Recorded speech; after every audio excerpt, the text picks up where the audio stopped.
and gentlemen, welcome to Man in America. I'm your host, Seth Holhouse.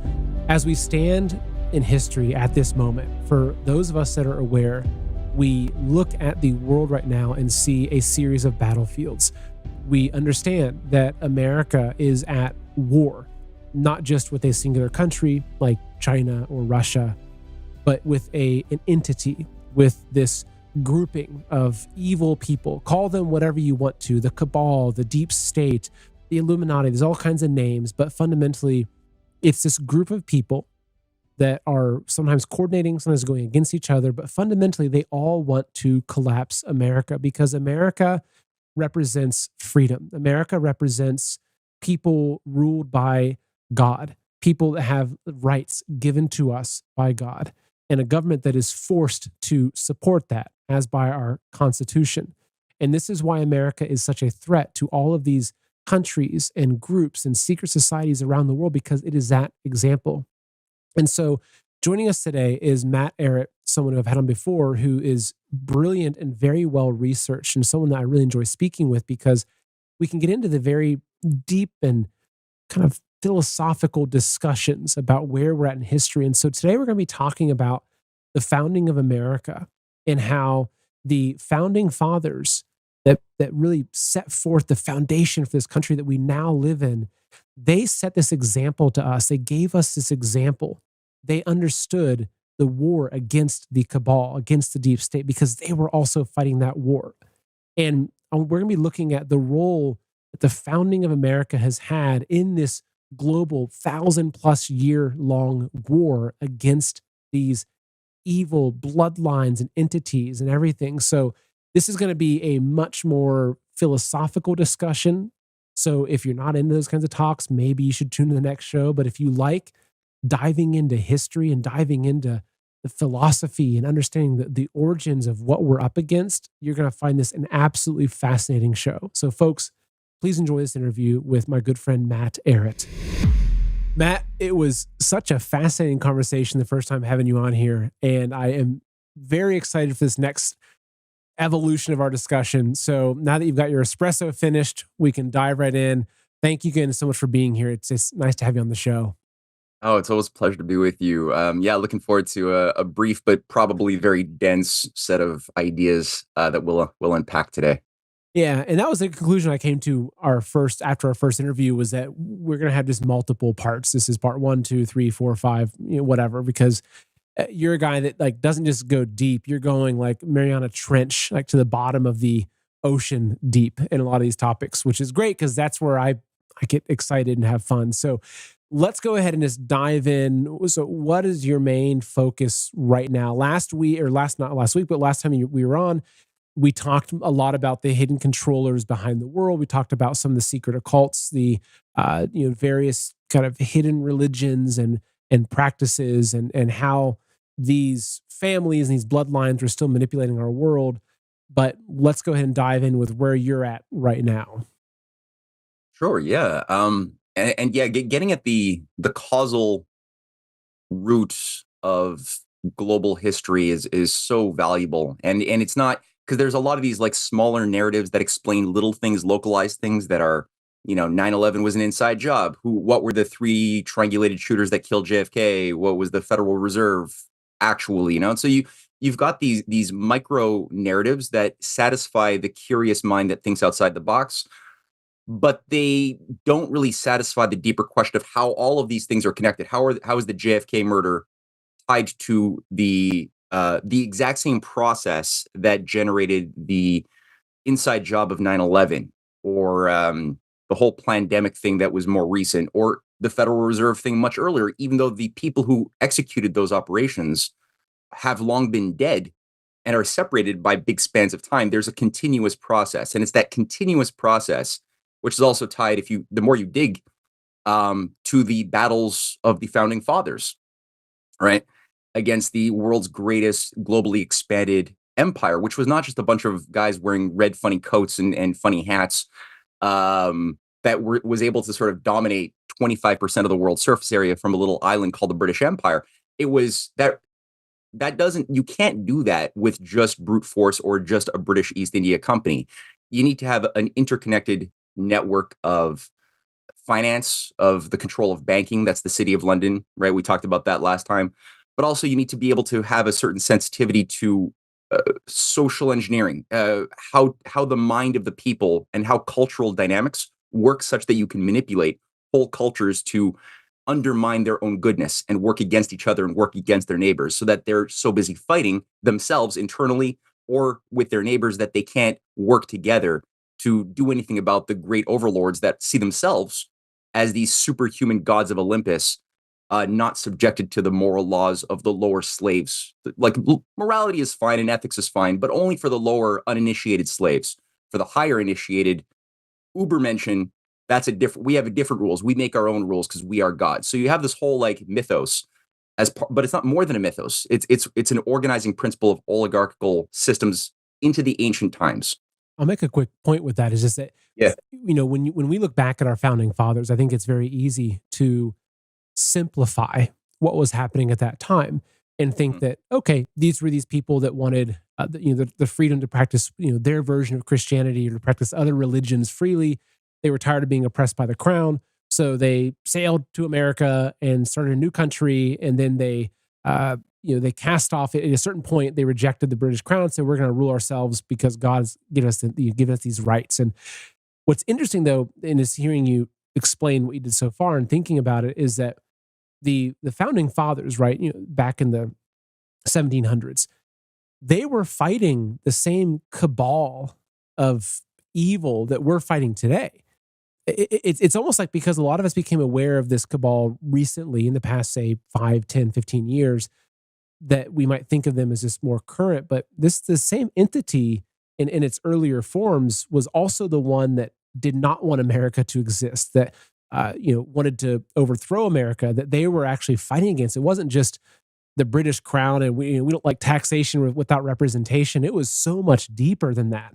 It's almost like, say, 200 years from now, someone looking back and saying, well, Donald Trump was up against he was fighting the left. He was fighting the Democrats that were corrupt.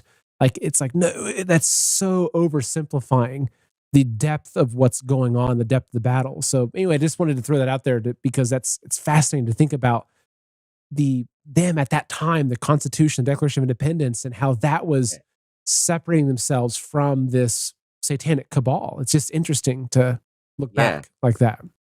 Yeah, it makes it come alive more, right? Like, it makes history alive, and it makes us realize that we are living in history. And that's something that the mind often plays tricks on itself, to sever itself artificially from the process the context, right? That we are living in. And people will be looking back and judging us who aren't even born yet and studying these moments and trying to make sense of it.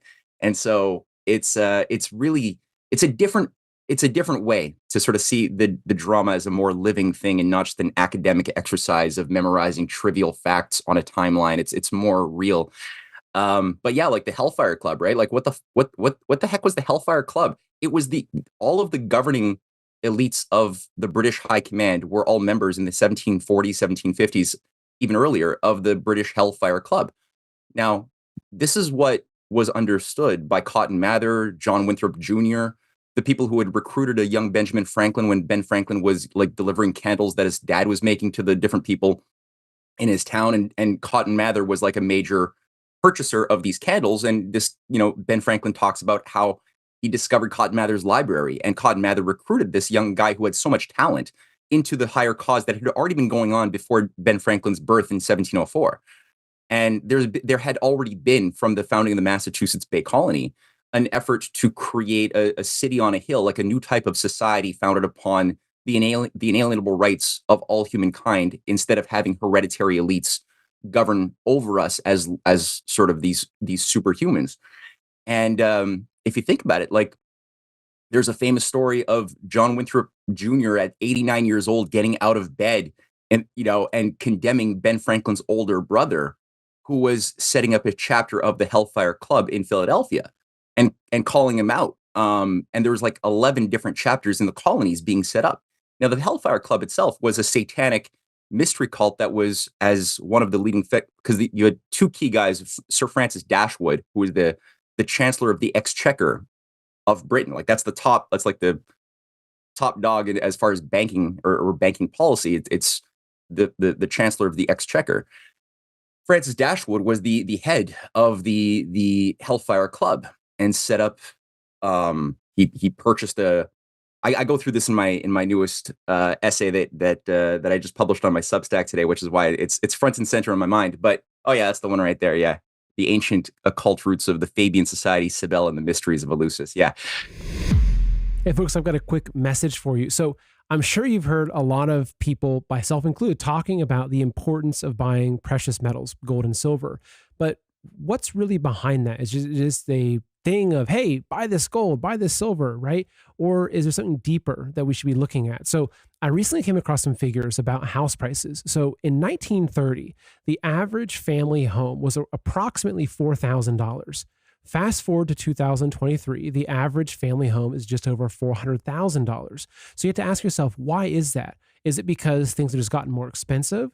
No, it's actually because the dollar has lost 99% of its value since 1930, right? When people talk about the collapse of the dollar or inflation, this is what it means. Now, let's take a look at gold. So in 1930, if you wanted to purchase your home in gold, it would take approximately 200 gold coins. So 200 gold coins would purchase the average family home in 1930, about $4,000.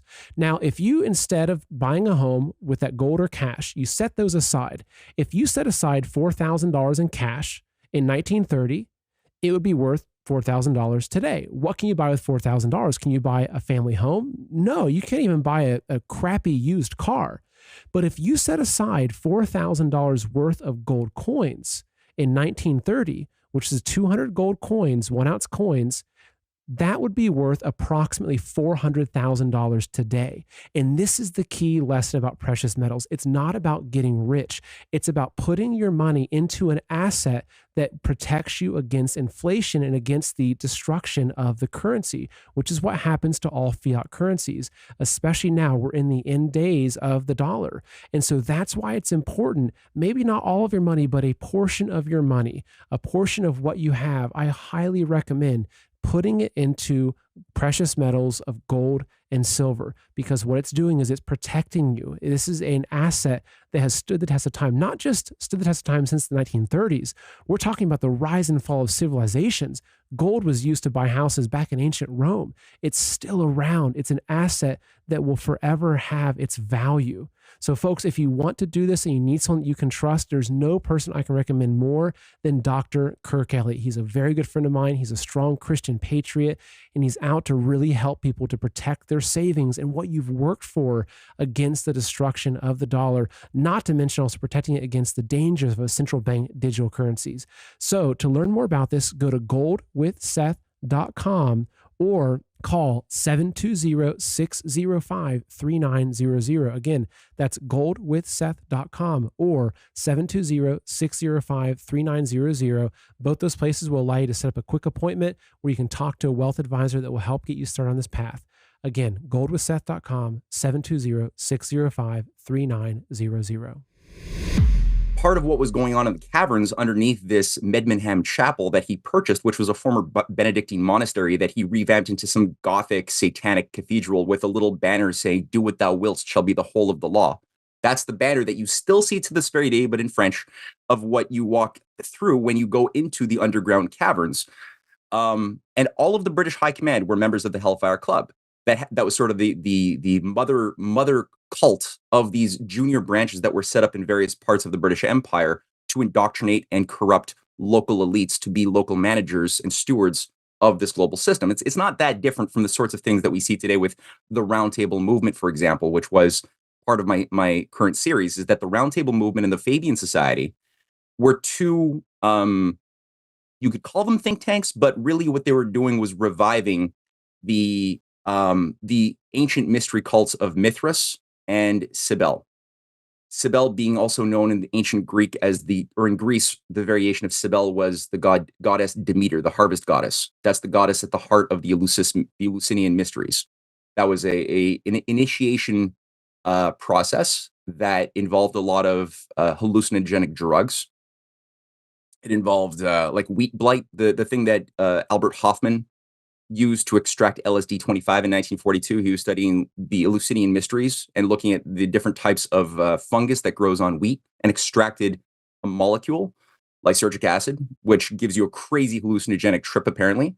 And that became at the heart of the whole MK Ultra, social engineering experiment to mass initiate a whole generation of people that had formerly been reserved for the inner elite.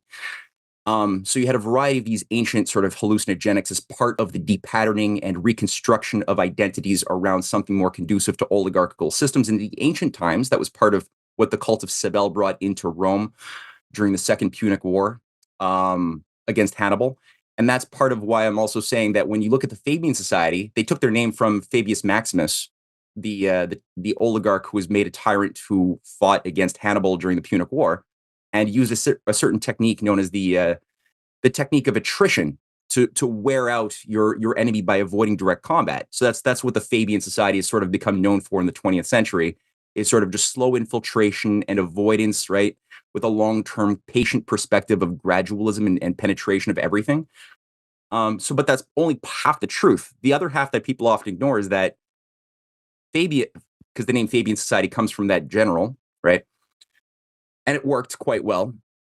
But the other half is that that general was also overseeing the bringing into Rome of the cult of Cabal as part of a prophecy that was given by a Sibylline oracle, saying that only if you bring in the cult of Cabal from, which is a Phrygian cult, that you will be successful in your victory against Carthage. And so Emperor Fabius Maximus was the guy who was brokering that deal. It took years to make it finally happen. And that's what set into motion one of the quickest plunges into corruption and moral decay in Rome's history, was the bringing in of this mystery cult as well. So why am I saying this in the context of the Hellfire Club? Because Sir Francis Dashwood had a lieutenant by the name of John Wilkes. And the name might sound familiar, but he was a British journalist of the 1740s, 1750s. He was actually became a member of parliament in the 1780s. And he's actually the guy who put down the 1780 Gordon raids, which was this proto-Jacobin anarchistic effort in Britain to capture some of that revolutionary fervor that had spread from the American colonies, where a lot of people in Europe were thinking, well, hey, if they can fight, these backward colonists can fight for their liberties, why can't we also claim our liberties too? So that was a contagious idea. It didn't just go straight to France. It was in Germany and Spain and Russia and Poland and in England itself. And so the people had a lot of desire to go back to the republicanism of the 1640s, right? Because Britain was the world's first republic. And it only lasted for 10 years. They cut off their king's head, and it didn't work. It was a disastrous mess of black occult operations that undermined a lot of good. And the thing kind of just fizzled out, and you had the restoration of the monarchies with Hobbes after that. But all that to say, John Wilkes was assigned to put down this artificial sort of color revolution called the Gordon raids, the Gordon revolts, led by another member of parliament, Sir something George Gordon or something, who ends up he ends up getting put down. He goes into exile, becomes the advisor to Marie Antoinette, and also becomes a leading Kabbalist. He renounces Christianity, becomes a Kabbalist rabbi. It's weird. But this guy, John Wilkes, who puts down the raids and restores order, he was a high-level lieutenant of Sir Francis Dashwood of the Hellfire Club that Ben Franklin infiltrated to get intelligence back to Cotton Mather and the leading patriots in America. That's part of what this young 22-year-old was sent to do in London, is get intel. And that's why people say, oh, Ben Franklin, he was a Hellfire Club Satanist. The whole American Revolution was a fraud. That's a popular thing that floats around, because they make that connection and they don't see that, no, counterintelligence isn't just a new thing. This has been going, good people and bad people do counterintelligence in real world history. So anyway, John Wilkes, at the time, he gave an interview describing what were these weird things going on in the underground caverns, which, by the way, under this Benedictine monastery, these caverns had already existed even before the Benedictine order was created in the 6th century. These caverns already were there because they're Mithraeum. These are the ritual places where the worship of Mithras, which was a Persian god brought into India, then brought into Rome via the Assyrian sort of zone. It was brought in to Rome that worked very closely with the cult of Cybele. So everywhere the cult of Cybele goes, you have the cult of Mithras. They always work together, and they always work in Mithras' case. It's men only. That's why it's also the model used by the Round Table of Cecil Rhodes Milner later on was the revival of the Mithras cult. The Crusaders, the Templars were also, in my assessment, were a Mithraic Gnostic cult, pseudo-Christian that oversaw the Crusades. But the Benedictines were also created. I'm throwing a lot of information at people. I'm sorry. And people might have to press stop, pause, think about it, breathe a little bit. I'm so sorry, but I know we have a limited amount of time, so I'm saying this quickly. But the Mithraeum were, and they've discovered hundreds of these Mithraeum all over Europe, Britain, even into Russia. There's Mithraeum everywhere that they've discovered, and it's interesting. It's weird. It's a picture of a guy killing a bull. That's Mithras. Bull represents something really strange. And so anyway, John Wilkes gives testimony saying, we're actually practicing the mysteries of Eleusis. And he openly describes what I don't know why he was allowed to say this, but he chose to say it, that the mysteries of Eleusis were what they were doing in the underground caverns. The mysteries of Eleusis, again, are tied to the cult of Cybele, as I mentioned, because they're the mysteries that were brought into Greece and then Rome that were tied to the harvest goddess. And there's this whole idea of going into the underworld. There's a whole story associated with her male counterpart Attis, who there's a sort of mythology which involves Attis being her sort of son, husband, brother, lover thing. It's a weird Freudian thing. As the mythology goes, fell in love with a human. She got angry, scared the hell out of Attis, her consort, who becomes he basically goes crazy, cuts his manhood off, bleeds out, dies. She basically begs Zeus in grievance to revive him. He can't do it fully, but he can at least revive him in a form, making him the god of vegetation that comes back to life every year. His cult is worshipped before Christianity as by giving gifts to a pine tree. That representing the tree that grows out of the stump of another tree, sort of being emblematic of Attis. But to be a priest, a hierophant of the cult of Cybele, you have to, as a man, cut off your manhood too. And they kind of did this through a ritualized frenzy, helped with some hallucinogenic drugs that would then make you sort of pure. You'd also have different techniques of whipping yourself too. That becomes part of what the Benedictines later on innovate or revamp for the Christian veneer with the ropes they carry around their satchels or around the robes they whip themselves when they have a bad thought. The Franciscans end up doing this too. The Jesuits do this too. So you got this whole continuity of different synthetic Christian orders that are reviving the Gnostic Gospels. That were pre-Nicene Gnostic texts, the Book of Set, the Book of Mary Magdalene, the Book of Thomas. There's a whole variety of them that were recovered in Egypt, but they already had a bunch that were known for thousands of years that had been maintained in sort of secrecy underground, shaping the different occult movements from the Templars through the Rosicrucians. The Franciscans as well had a sort of inner teaching and what's called the esoteric doctrines versus the exoteric public doctrines. So you always have this technique in these different pseudo religious orders that act Jewish or they act Christian, but they're not, because they're actually carrying on the secret gospels of what Jesus secretly told his lover Mary Magdalene, right? And who then told the 2 of the 12 select elite disciples that then carried on the secret gospel and teaching that the masses were not wise enough to understand. And that's the Cabal. They believe that they believe there's this secret stuff that was given via that, right? That like Jesus, he whispered these secrets into Mary's ears, and that they've got this more enlightened version of things, which gives them some sort of power and some sort of control over the ordinary people, right? Some sort of elitism that kind of stems from immediately the elitism naturally sets in as soon as you get into that mode. Of course, yeah, because now because it's beyond reason. It's not like it's a type of knowledge that cannot be taught through the activation of reason, which all human beings are born with. You can't do it. It has to be a felt a set of experiences that you go through associated with certain symbolic patterns you are given that are infused with meaning by a higher priesthood that tells you what the meaning is. That means it's beyond reason.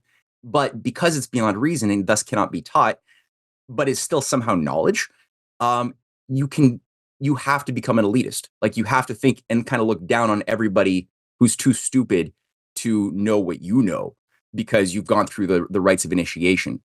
And so Um, basically it's like piecing this all together, which is really helpful because I think that the same way that I said earlier on that we look back at the founding fathers, we look back at the founding of our country and we oversimplify things. And mm, I think a lot of us oversimplified things up until recently when you go through this process of realizing, wow, things are way more complicated than I realized.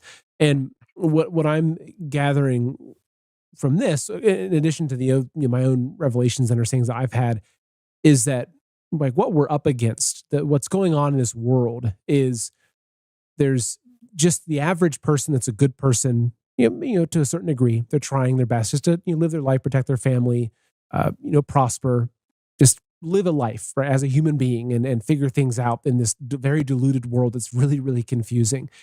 But that there's also this web of secret societies, secret religions, hidden information, these cults, these groups, such as you mentioned, Hellfire. We've heard so many other different names, the different groups and cults that have been kind of woven throughout history, and they're passing down these teachings. And maybe we have these small interactions with them. Like I remember coming across this book on glands that was originally part of the Rosicrucians. Right, it was a really fascinating book that my wife introduced me a while back, and like, oh, it's very interesting. You don't find this anywhere in modern medical texts.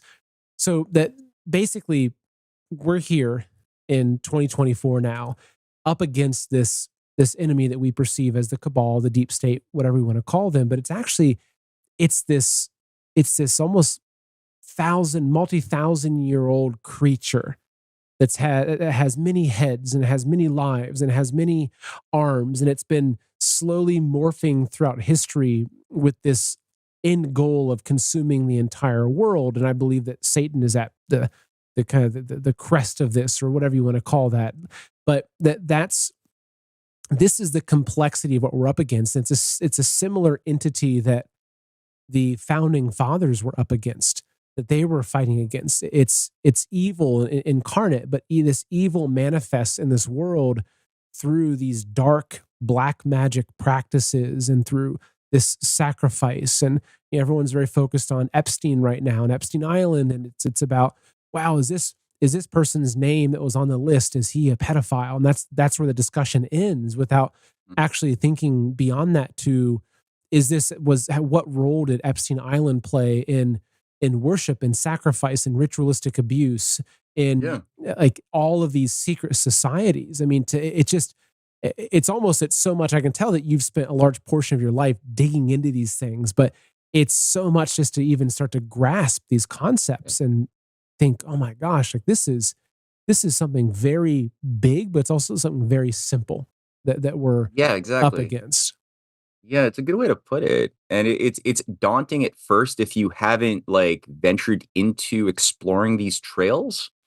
It's like the proposition of going there is a daunting, scary thing if you don't have the reference points, but you have to have a little bit of like you have to have had some limited kind of discovery. And I think everybody watching your show has made some degrees of discoveries about the big narratives being bunk in varying ways. And that's fun. That's great. Now you got something to work with because you've made little discoveries. These are now your reference points, not some authority in a textbook or some mass opinion of some, group dynamic that is going to like replace your act of thinking for yourself. You got your own act of thinking for yourself. You know what the discovery felt like. And so you could always reference that back to that. You can hold on to that. And when you're going into the unknown and you're sort of like leaning into it, but with patience, with not forming prejudgments, because we don't know what we don't know. Like we're kind of going into something that is new, but like you have to sort of withhold the act of premature judgment so that you can get as much of the material, much of the different hypotheses about what you're looking at as possible in your mind at the same time, at which point you start scrutinizing each of the different hypotheses, generate your own hypotheses, and come up with something that satisfies as best as possible a resolution to the various dissonances or paradoxes that emerge. Because undoubtedly, if you're taking false hypotheses into the unknown, it won't work. There's going to be all sorts of cracks called paradoxes, things that are self-contradictory. So you want to reduce those as possible by generating a hypothesis, selecting a hypothesis from within your own mind that will resolve as many as possible. There will always be some, we'll never know everything, so there will always be a degree of unknown, but you can create potent hypotheses that work, that help you trailblaze even further. But you have to have the faith to go there. Folks, I have a quick message for you. Look, the 2024 election is do or die for the globalists and communists that have infiltrated our country and are currently running it. And they either have to win or they're going to destroy America so nothing is left either way. And if you're the person that's watching this show and following this information, unfortunately, you have the weight on your shoulders of making sure that your family is prepared, especially as we head into this next year and this next election cycle, because unfortunately, I think it's going to get rough. And one of the ways I know they're going to target us is through our food supply. You can see all the food factories burned down. You can see the warnings of coming famines and food shortages and everything like that. And food is one of the number one ways totalitarian regimes have always used to control the population, is destroy the food supply. So if you don't have at least 2, 3, 4, 5, 6 months worth of stored food, I highly recommend you take that very seriously. Because look, as I mentioned, if you're the person that's watching this, you're the person that carries the burden of making sure your family is prepared. I would recommend at least 6 months, if not a year, of storable food. So if things go haywire, whether it's grid down or terrorist attack from what's coming across the border, that your family can safely stay in place and you can feed your family. So folks, today, go to heavensharvest.com and make sure you get your storable food that'll last for up to 25 years. Just in case things go south, you know that you have what's going to take to feed your family, which is so, so critical for us to get through this next stage of history. So go to heavensharvest.com today, order your food that'll last up to 25 years, and use promo code Seth to save 15% on your entire order. Again, that's heavensharvest.com and use promo code Seth, S-E-T-H, to save 15% on your entire order. Yeah, it's just interesting hearing, because just reflecting on my own journey, because like for me, it takes a lot for me to form a rigid view on something. Like there's very few things that I hold in my mind that are absolute. And that's how I venture into this unknown. I have my guideposts though. Like I know that God is real. I know that heaven and hell are real. And not just because I was told that, it's because I've had my own experiences in my life that I've experienced my own kind of piercing into the veil of that, and using faith to get through very difficult things, and understanding so much beyond that. But so it's like, I know that Satan is real. I know that we're in a battle of good versus evil. I know that communism is evil. I know that communism is a tool of the elites to overtake countries, to brainwash the masses, to bring in a very evil and immoral way of life, which then kind of leads things to very even darker places, right? So there's certain things that I've come to this conclusion through my own research, my understanding that, okay, this is a concrete idea. And it's like if a guest was on here and they said, actually, you know what? Communism is a really good thing. And here's why. I'm going to have these alerts going off. Like, okay, that doesn't align with there's a paradox there that's not correct. And so I can't go there.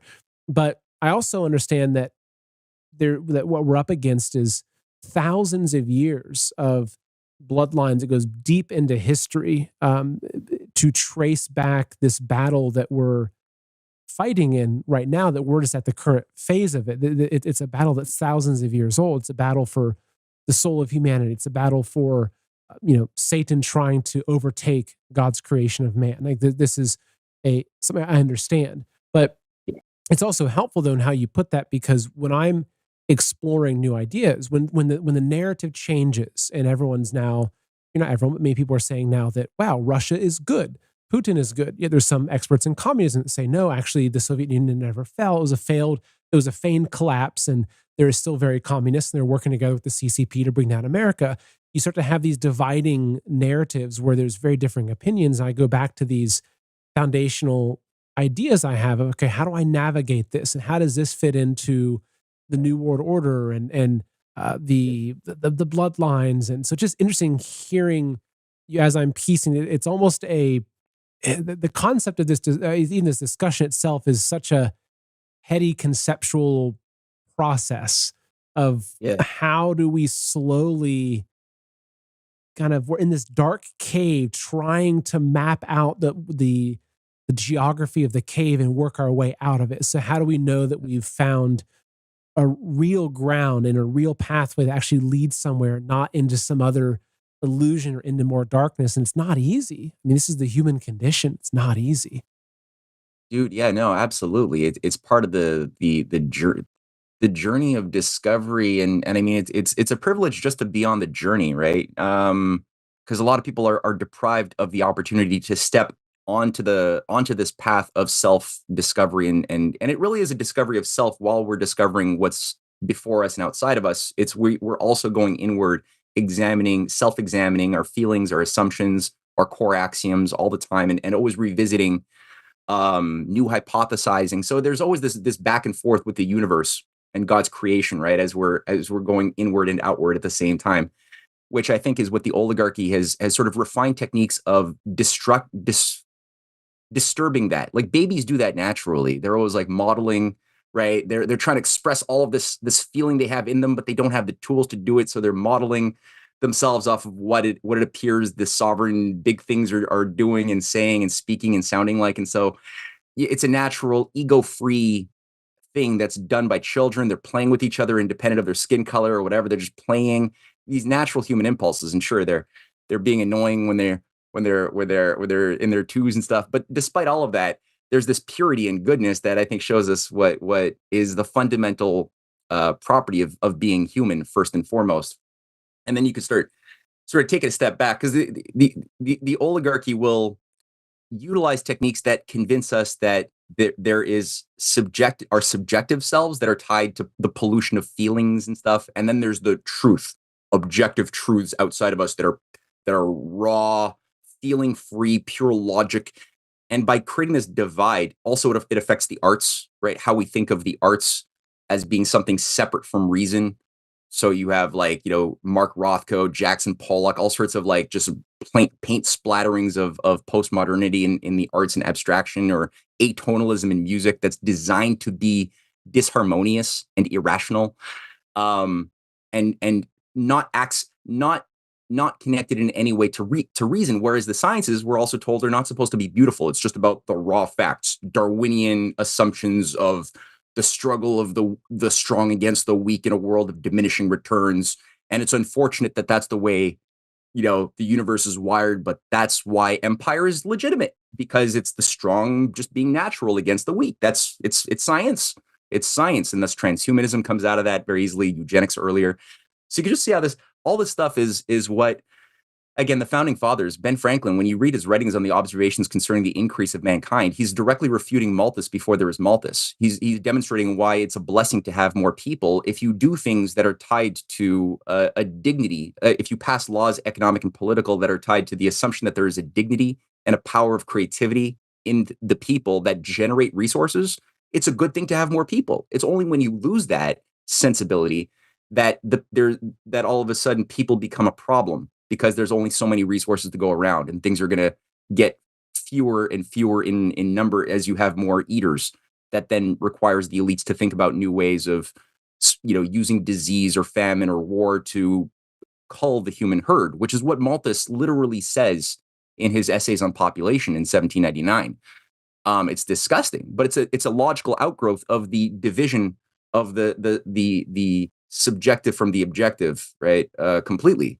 And so in Ben Franklin, he's such a wonderful character to get into his mind, read his books, his autobiography, look at his scientific discoveries too, because his work in science in the 1750s and his discovery of something that none of the great, minds of Europe, none of the great academics were able to discover what he discovered as somebody from the, grade 3 education or less in the outskirts of empire, living with in the minds of the Europeans, he was like a dirty kid living with bears where, and but he was able to discover the nature of electricity, this electric fluid from the sky that formerly would cause great damage during thunderstorms, forest fires, everything. And then by discovering the nature of electricity, creating a language around how it communicates, how we can understand it, all of a sudden there were things like lightning rods. You could communicate messaging via the use of electricity. You had a power. The universe, it's like the universe itself resonated with our obedience to the discovered law of that universe. That was then Ben Franklin didn't want this to be for an inner elite, but really worked hard to popularize it, create games for kids, for people, even, and he charmed not just the people who became culturally upshifted within the colonies by the making this fun, these different experiments with electricity, but also gave us a greater power over nature, over God's creation as stewards of creation, by now being able to support more of our people with a higher quality of life, by also incentivizing new inventions and discoveries so that people could make money off of having a good idea that worked. That was part of the revolution, but also the much of the aristocracy of Europe too was super charmed by this guy. He was he could tell stories. He was able to win over people who had access to their humanity, even if they were born into aristocratic bloodlines. There was a power to this ability to just be fundamentally human, and that's how he was able to win over a big chunk of the French leadership. Like Marquis de Lafayette wasn't alone, and people around the King of France, who got his head cut off later on, Louis XVI. He supported massively. He put the French treasuries into supporting the Americans in their fight. He won over leadership of the Muslim world, of Sidi Mohammed, the Emperor of Morocco, who gave protection to the American ships against British directed Barbary pirates. He had Hyder Ali and Tipu Sultan, the Muslim Indian leaders who were rebelling against the British Empire in 1780, also writing letters to the Continental Congress saying, "Your fight is our fight. We're in this together." He had the Tsarina Catherine the Great and her sister Ekaterina Dashkova, who was the president of the Russian Academy of Sciences, who made Ben Franklin the first American member of the Russian Academy, and Dashkova became the first Russian member of the Philosophical Society of America, and she was the one who initiated the League of Armed Neutrality that ensured that there would be supplies maintained to support the American colonists in their fight. So it was an international conspiracy, you could call it that. It's not, conspiracies are not always just a bad thing, but it was when many people work together for a common cause, and it often has to be done in secret because you're doing battle with powerful Satanists who have a lot of power to undermine the good. This is where the logic. So one question that really comes out of this for me in this discussion and looking at America is, so as we've established that there's this ruling elite that they're tied into satanic rituals and the dark arts and secret societies, etc. And they've been kind of pining for global control for a very long time. So when America was founded, right? Because I'd imagine that before America came into the picture, that while things were very fragmented, there was a very, very concrete power structure in the world. And I imagine that a lot of countries that were maybe rejecting this power structure, that it was very difficult for them to do that, right? Because they had a king or a queen who could be bought off and controlled, and just the nature of how countries and governance worked at that time, it could be very easily conquered. It was very different than, I think, things today. So in the 1700s and with the founding of America, from your research and your perception, do you believe that at that time that the Cabal, which we use that word to describe this group of evil people, do you believe that at that time they saw the threat that America would have in the future if it was allowed to grow and become this country that inspired rebellion and inspired casting off tyranny, and that that like wrote the laws of the heavens that these elites rejected into the founding of the country. So it's like, so do you think that the founding of America was in certain ways the beginning of this final phase of battling for good versus evil on this earth, and that they knew that? Because I know that there's been a lot of different things they've done over the years, whether it's the Federal Reserve Act, there's different elements the crown and the elites have done to keep America suppressed, but they haven't been able to really capture the American spirit and the lessons that we've been left from the founding fathers, which now at this time, right, in history, we can see that we're drawing upon those lessons to give us wisdom and guidance in this fight, right? We're going back to 1776. We're using the example of the founding fathers, the sacrifice, the brilliance, the faith, the fortitude that they had to give us fuel and guidance in this final hour. So do you think that, I guess from your perspective, what is the role that America has played since its founding from the eyes of the elites? Has it just been this great worry for them that's been growing, and as it's grown, they're trying to control it? Or how do you frame that? How do you put that all together? Yeah, no, I tend to think of, Folks, as you know, my friend Mike Lindell has a passion to help everyone get the best sleep of your life. And he didn't start just by simply creating the best pillow. He created the Giza Dream bed sheets. They look and feel great, which means an even better night's sleep for me, which is crucial for my busy schedule. Mike found the world's best cotton called Giza. It's ultra soft and breathable, but extremely durable. So Mike's Giza bed sheets come with a 60-day money-back guarantee and a 10-year warranty. Giza Dream sheets come in a variety of sizes and colors. Mike's latest incredible deal is the sale of the year. So folks, for a limited time, you'll receive 50% off the Giza Dream sheets. You'll receive a set for as low as $29.98. So go to mypillow.com and click on the radio podcast square and use promo code MAN. That's MAN, as in Man in America. There you'll find not only this amazing offer, but also deep discounts on all MyPillow products, including the MyPillow 2.0 mattress topper, MyPillow kitchen towel sets, and now even flannel sheets and so much more. So call 800-985-8966. Again, it's 800-985-8966. Use the promo code MAN. Go to mypillow.com. Make sure you use promo code MAN. St. Augustine. I'm if you had to ask me like about my personal philosophical foundations, I would say I'm a Augustinian Platonist.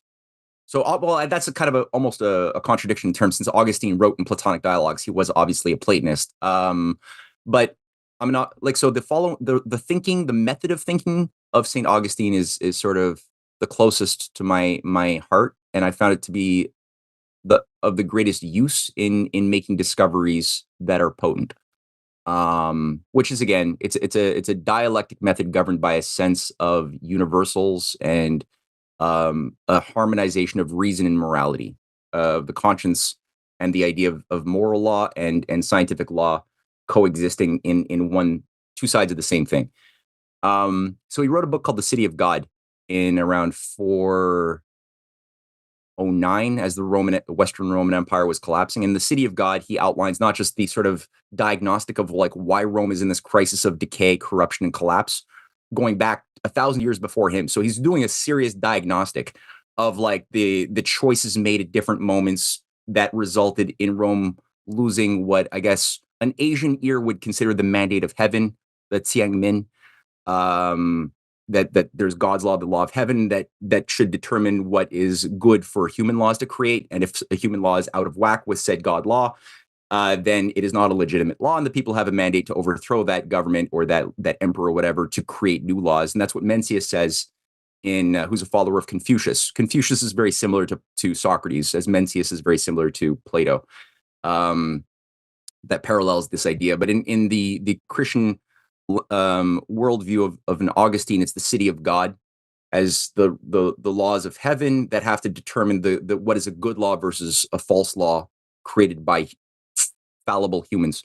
But he also has this faith that ultimately human beings are mandated to become psycho-spiritually mature such that we learn to love the good, love the law, the natural laws of God, and work in harmony and obedience with those laws. And when we do that, oligarchism will no longer be able to sink its tentacles into us as we, but to the degree that we don't, and we maintain self-delusion, will always be ripe soil for manipulation and self-destruct, such that good people will end up working as instruments for their own destruction, as happened during the French Revolution, as happened during the Gordon riots of Britain. A lot of good people, I'd say like 95% of the people playing a role in those processes were good people who just wanted a better way for their kids. They wanted a good life. They wanted to just live happy, but they wanted a better way. And they got into action, but not animated by sovereign. They weren't sovereign yet. So they got into action prematurely. They started following leaders like Lord Gordon himself, the Cabalist later advisor to Marie Antoinette, who was like a hero of the people. You know, you read some of his speeches, they sound like he's exposing all of the evils of the city of London and all of the manipulation of the hereditary elite. He sounds great, but it's all a trap. It was always a trap to get the people to act prematurely. And you read Robespierre later on, or Danton and Marat, the leaders of the Jacobins, sounds like they're saying a lot of truth, calling out the corruption of the elites and the aristocracy. But what happens by people following their lead? They end up killing all of Ben Franklin's allies, the scientists, the leaders of who helped make the American Revolution possible, got killed along with a bunch of bad people who were disposable. So the mob people lost their sovereignty. They became mobs, and thus were playable like strings on an instrument to become like we see with Antifa kids. You know, it's like most of these kids playing a destructive role wake up in the morning. You know, they don't think of themselves. They could have been good kids. They could still in the future be good kids, you know, but they've been given a worldview that doesn't allow them to use their self-aware reasoning skills. They just can't do it. So they become easily mobified. Or the color revolutions that have been honed by George Soros's open societies all over the world and the National Endowment for Democracy, which is a CIA front.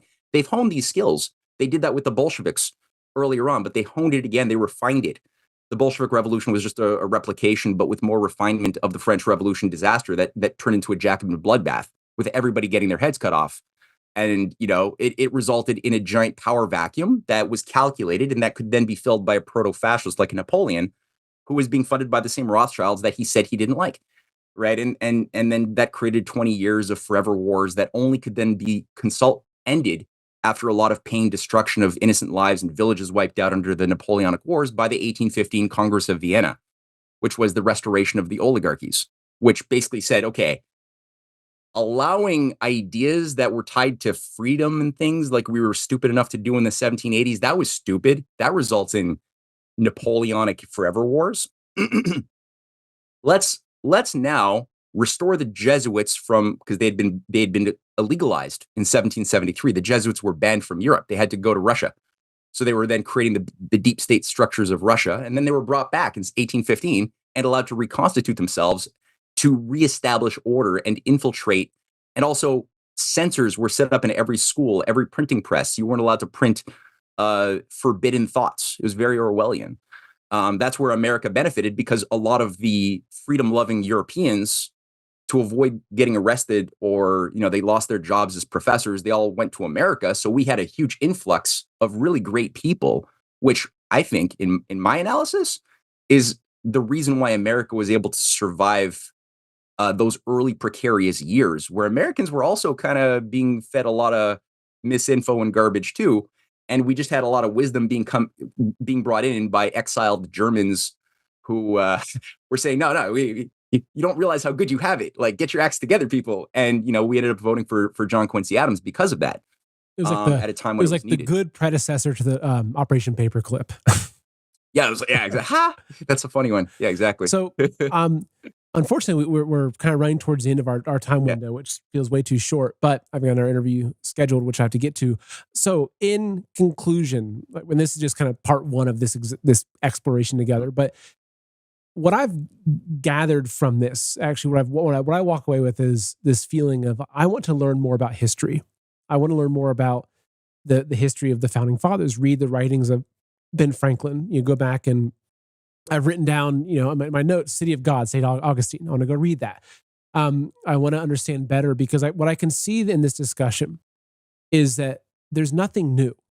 What we're seeing here in America, the battle that we're in right now, is it's a cyclical process, and it's happened before. Empires have risen and fallen, and understanding the principles of those, and understanding the tactics and the techniques of those causing the collapse, and the efforts of those resisting the collapse, and understanding these things throughout history can be very beneficial in helping us understand what's happening now and what we can do.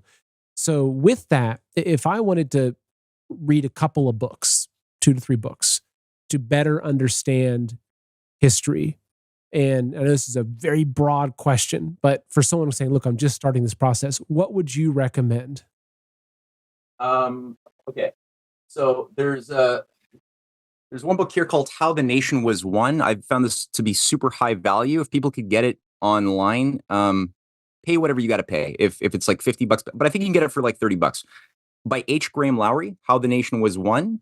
He died before he could write volume 2, but it's America's Untold Story, 1630 to 1754. Super high value, especially understanding the battles within Britain itself and the deep state of Britain. It really maps it out so beautifully. So that's a good scaffolding. Anything by Anton Chaikin, also super high value. Anton Chaikin's an EIR affiliated researcher, a good friend of mine. He's in his 80s, but he's done some incredible work. Who We Are, America's Fight for Universal Progress is his newest book, volume 1. He's writing volume 2 now. Also his Treason in America, 1984. It's a wonderful book mapping out America's deep state in a really great way. And I'll do a self-plug for my own books, Clash of the Two Americas, volume 1 to 4. It's a 4-volume book series on this, again, the historic roots of this deep state, elaborating a lot, fleshing out what I just said in a quick form. And I would say the last thing might be for the understanding how to battle the occult arguments, because the occult has a certain sophistication behind it. The Rosicrucian texts of Francis Yates, which are full of lies, but she's a major figure within the occult intellectual underground. I wrote a book called The Science Unshackled to get across sort of the clash of the two sciences. One is a fake science, a doppelganger masquerading as science, the Newtonian Darwinian science that we're told is science. It's not really science. It's a fake science shaped by a bunch of wannabe magi and hermetic, witches and shit. Then there's a real science that they're trying to undermine and obscure. Sorry, that was a bug flying in front of my. I wasn't doing a spell there. It was a bug. And so that in my book, it's like 300 pages. It's on CanadianPatriot.org. Restoring Causality in a World of Chaos gets across that. And I'll just end with, I guess, the last, because I know we're out of time. John Wilkes of the Hellfire Club is the grandfather of John Wilkes Booth. There's a direct connection there to the whole occult Kabbalistic underground that was tied to the British High Command and the Confederates around Albert Pike that created the Scottish Rite, or at least amplified the Scottish Rite to a new thing that also established the KKK. That was tied to the disposable idiot John Wilkes Booth, grandson of John Wilkes, Hellfire Club extraordinaire, Eleusinian mystery initiate. So that was just something I threw out. I wanted to just resolve that little dissonance. What about Tragedy and Hope as a book? It's useful, but I found it more useful because he wrote that when he was alive, Carroll Quigley, and he said things in a way that would be more palatable in accepted academic crowds, with also his own. He himself wasn't against ultimately the New World Order that he was talking about. He just wanted it done a little bit differently. So there's going to be certain fallacious assumptions that he also embeds within his narrative. So there are Trojan horses, but I would say more valuable is his posthumously published Anglo-American establishment book, smaller book, easier to read in some ways, very fact heavy, but more direct and clear with the associations of the Roundtable movement and Coefficients Club and everything else, naming names and stuff. He says things that he wouldn't want to allow be heard when he was still alive. So more valuable, I would say, is that one. Great. Well, Matt, it was a lot of fun. Next time I'll make sure that I will book like a 2-hour window because we can just keep going. We'll do Yeah, it sure. again. I'll have a lot of the links of things that we've talked about in the description below. Your Substack, your Twitter. I encourage people to check you out. Your website, which I brought up earlier, CanadianPatriot.org, where people can. This is everything about you. They can find the books. They can find your information there, links, a lot of your Substack stuff. Published here directly as well.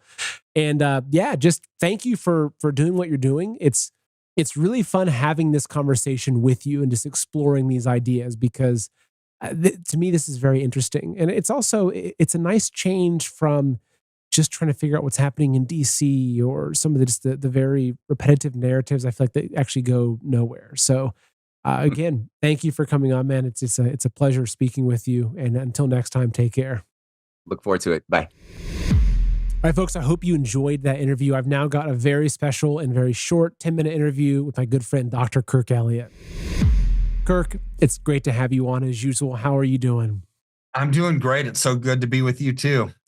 Well, here we are in 2024. I know last show we did looking ahead, not a lot of good predictions for 2024, but that's for people that are really, I think, keeping most of their funds in the stock market or in an IRA. But for people that aren't and are looking at other different ways of investing, it may not be bad news. So let's talk about this recent article that you just sent me on gold, right? This is obviously, you and I talk about gold and silver a lot, but this is a great zero hedge article. So what's going on here? Well, I love it that we get to talk about good news for a change. Right? So some of the fundamentals in this, though, are not good, but always look at the solution, not the problem, right? You have to understand the problem to get to a solution. But here's where everything we've been talking about, Seth, for a year, allocated to physical assets, gold, silver, something that's tangible, something that's real, something that doesn't have debt, something that's not digital or a piece of paper, right? With the new global digital environment that we're going into financially, tangible assets are amazing because they're private still, right? So here's where this zero hedge article is really incredible because in like 4 bullet points, just talks about why gold is going to really projected to go through the roof in 2024. So let's just highlight some of those because I get a lot of clients and viewers of your show that ask. So here's where we go. Persistent inflation pressures, which we are going to see this year because 8 days ago, the BRICS nations now have 6 of the 9 largest oil producers in the world. They're going to de-dollarize the world, get rid of the petrodollar. So we don't have built-in demand for our currency. So that's going to do what? Force us to print like there's no tomorrow because we still have debt ceiling talks coming up. We've got every funding that you could have, whether it's stimulus, the interest payments on our debt, the Department of Defense, everything, it's going to require money. Well, if we don't have built-in capital inflow, we're going to have to print it, right? So here's where that's inflation. That's the true definition of inflation. That's going to force central bankers to keep rates elevated. See, I don't care what Janet Yellen, what Jerome Powell say, we're pausing interest rates because we won the war on inflation. In fact, they're going to come down next year. So they might come down once early on because I think they have to for them to save face. But there's no way you can print that much money and not have to raise interest rates or else inflation runs out of control. So what does this do? Stocks, bonds could actually tank, taking down other things around it. Real estate does bad in a rising interest rate environment. But here's where gold and silver, it becomes really interesting for people to protect, preserve, to grow, and to thrive. So it's going to cost the government this year $1 trillion just to make interest payments on the debt. Seth, $1 trillion. So because our national debt just grew beyond 34 trillion. And so Social Security, Medicare, they're heading towards insolvency. And that's going to represent trillions more in unfunded liabilities, right? Which means they're going to have to print more. There's going to be even more debt. But as we speak, we're going to hit $1 trillion in interest-only payments. Seth, this is disgusting because we only bring in Well, we bring in 4.7 in federal tax revenues. So $1 trillion is more than 20% of everything that we bring in. But $1 trillion is about $100 billion more than our entire defense budget. Our defense budget's $890 billion. We're spending more on interest payments than we are defending and protecting our country, for crying out loud. See, this is awful. Well, now with Americans living kind of hand to mouth, paycheck to paycheck, taxes can't even be raised. You can't raise enough taxes to cover these massive obligations. This is the problem. So interest rates are sky high. People aren't spending money. Tax revenues come down. This is a widening gap. But here's the cool thing. Not only is there a widening gap there's a widening gap on supply deficits with gold, right? And precious metals across the board. So unlike fiat Federal Reserve notes that they can print out of thin air, precious metals are scarce by nature. In fact, they face widening supply deficits in 2024 because major gold, silver, copper, platinum, palladium mines, they're struggling with rising operational costs and degrading reserves. So mining output, because of that, has hit a ceiling.